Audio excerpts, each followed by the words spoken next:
Hello and welcome to episode 6 of For Pete's Sake, the ongoing series in which I go through my dad's record collection one by one as a way to honour his memory.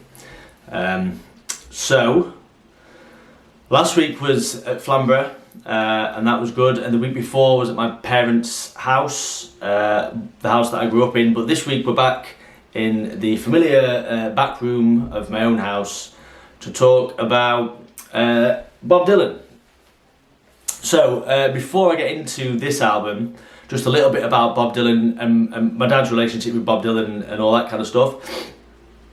One of the albums that we bonded over when I was younger was Highway 61 Revisited. That's the album that got me into Bob Dylan. It was my dad's favourite Bob Dylan album, but he didn't own that one on vinyl.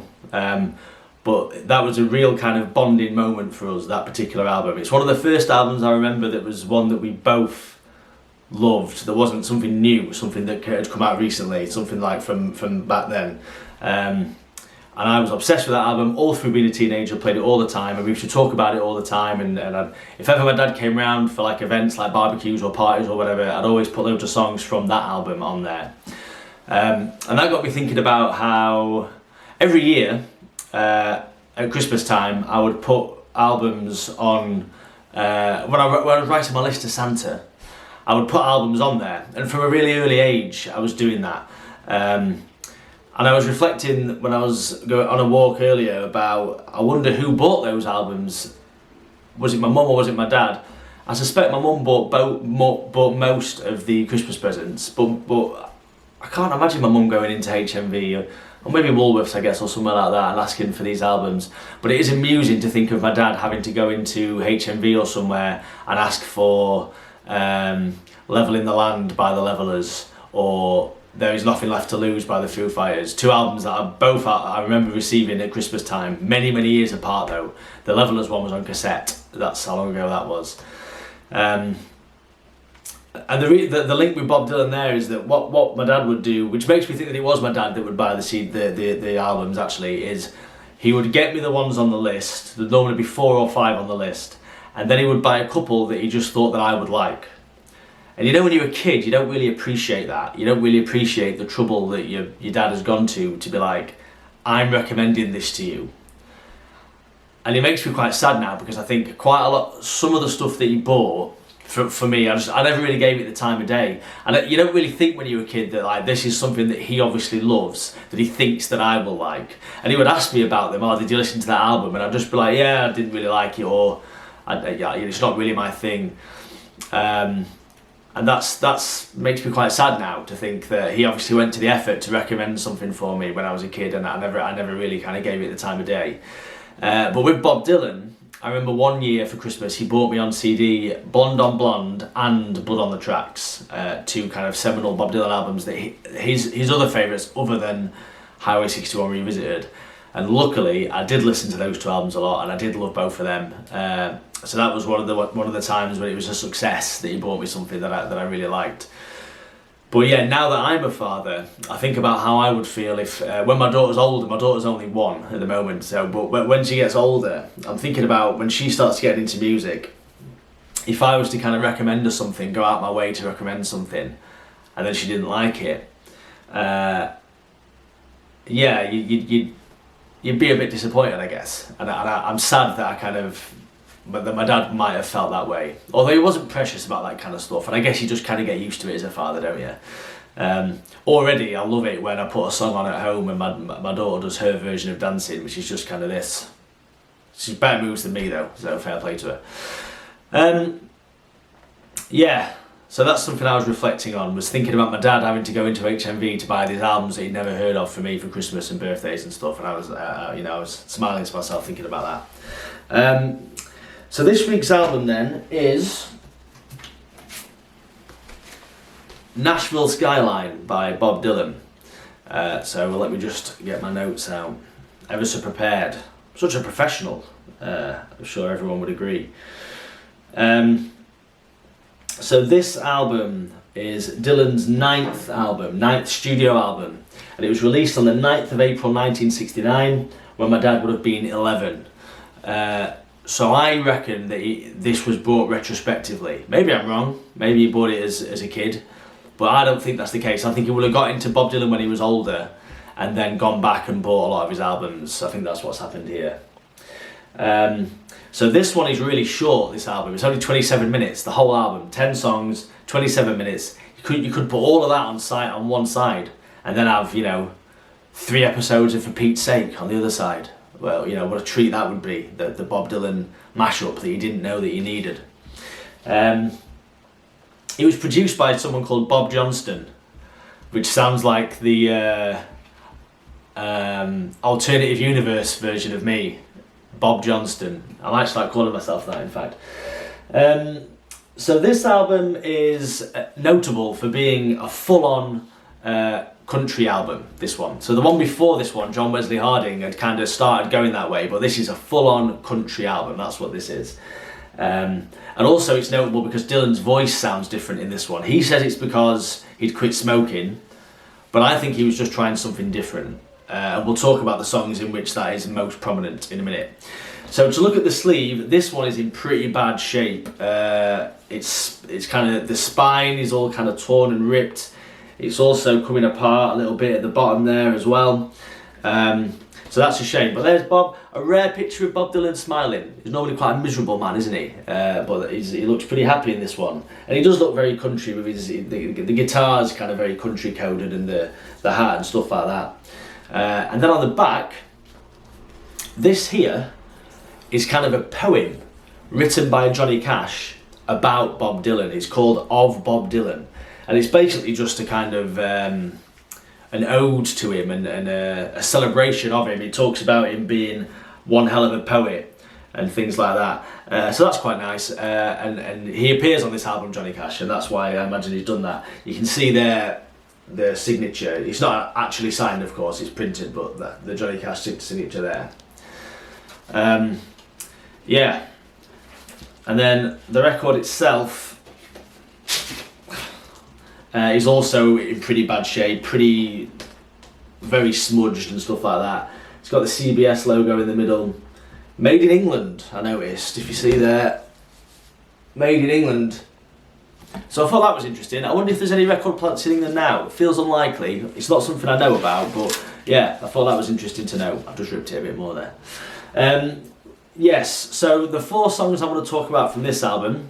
Number 1 is track 1, Girl from the North Country, which Bob Dylan wrote, and it actually appeared on a previous album. I can't remember which one now, but it appeared on a previous album and it's just him singing it, but he re-recorded it here with Johnny Cash.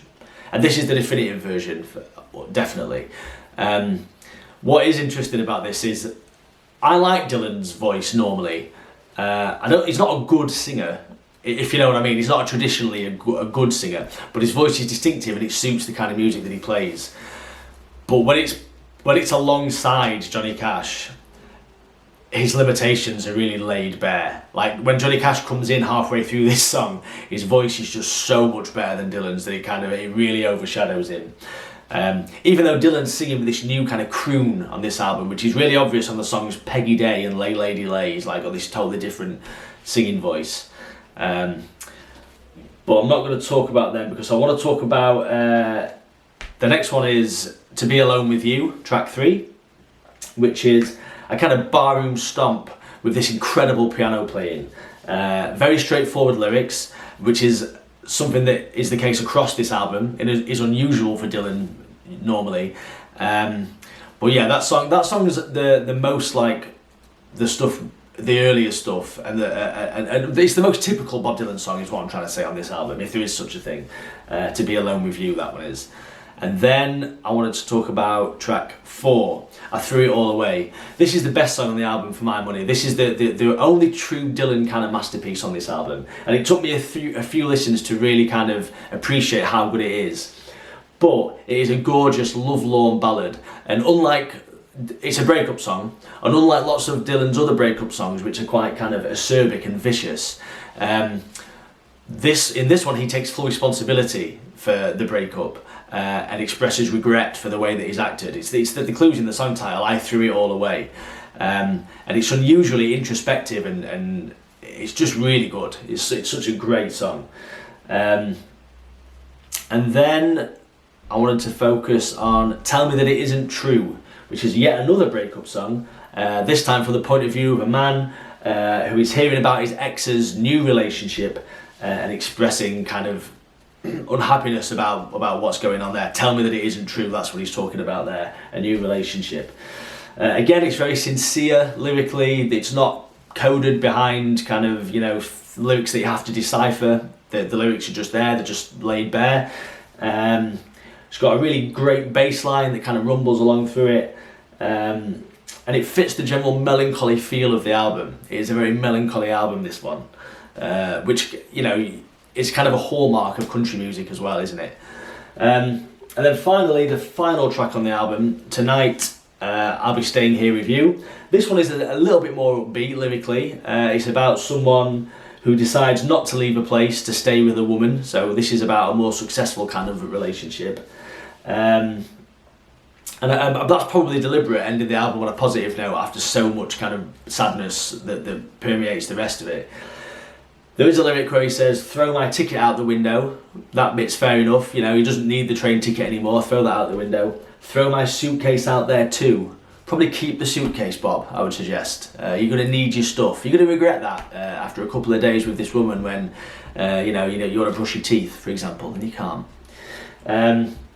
So yeah, they are the 4 best tracks on the album for my money. So that is To Be Alone With You, I Threw It All Away, Tell Me That It Isn't True, and Tonight I'll Be Staying Here With You. A quick word for Lay Lady Lay, which is the most famous song on the album. Oh, sorry, Girl from the North Country. Girl from the North Country was the other one that I mentioned as well. They're the 5 best songs on the album. Lay Lady Lay is probably the most famous song on the album. I really don't like that song. I just find it a bit naff. I don't like his voice on it. I think the lyrics are pedestrian.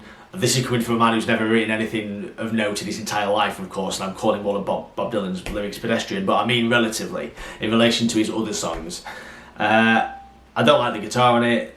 It gets on my nerves. It's just, yeah, that's it's on his greatest hits, that song, and I always used to skip it. And I remember speaking to other Dylan fans about it, and also them also expressing kind of, I don't understand why this song is like in any way lauded.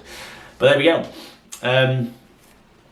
So that is Nashville Skyline. So if you are a big country fan and you also like Bob Dylan, this will be a good starting point. I would say if you're not a Dylan fan, I would say this is not a good starting place for Dylan. I think that there's other albums, Highway 61 Revisited, of course, but there's a bunch of other ones that are more appropriate than this one. I think you need a kind of an idea about what the rest of his music is like to be able to appreciate how this one is different from the usual Dylan stuff. Okay. Yeah, so I don't think there's much else to say then. The main focus for me for this one was thinking about my dad like going off to buy CDs for me and wanting me to appreciate his music and recommendations and kind of reflecting on that. So I will pick next week's album. I say this every time, but normally the camera can't make it out, but let's see if I can angle it in such a way that it does. Let's get the right list up. Okay, here we go.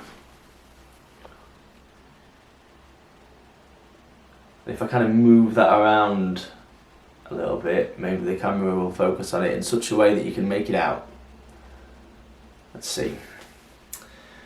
Ooh, interesting. Monty Python, The Holy Grail soundtrack. That is an interesting one.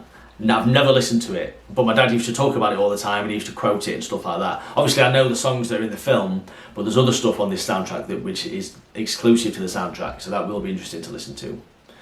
So that will be next week. Right, that's it. As always, thank you for watching, really appreciate it. Feedback, welcome. It would be lovely if people could kind of share this to other people who are music lovers or dealing with grief or anything like that, but don't feel obliged. And yeah, that's it. Thank you.